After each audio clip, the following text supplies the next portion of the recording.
அஸ்ஸலாமு அலைக்கும் வரஹ்மத்துல்லாஹி வபரகாத்துஹு. அல்லாஹுவின் நல்லடியார்களே, உங்கள் கடன் முழுக்க அல்லாஹ் அடைக்க வேண்டுமா? உங்கள் கடனை அல்லாஹ் அடைக்க வேண்டும் என்றால் இந்த ஒரு செயலை நீங்கள் மேற்கொள்ளுங்கள்.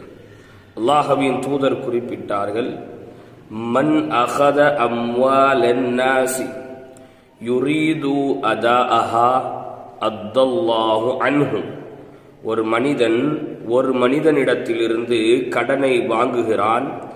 அப்படி வாங்கும் பொழுது கொடுக்க வேண்டும் என்கின்ற எண்ணத்தில் வாங்குகிறான். ஏமாற்றி விட வேண்டும் என்கின்ற எண்ணம் இல்லை, மோசடி செய்து விட வேண்டும் என்கின்ற எண்ணம் இல்லை, கொடுத்து விட வேண்டும், எப்படியாவது இதை கொடுத்து விட வேண்டும் என்கின்ற எண்ணத்தில் வாங்கினால் அத்தல்லாஹு அன்ஹு, அவருடைய கடனை அல்லாஹ் அடைத்து விடுவான் என்று அல்லாஹ்வின் தூதர்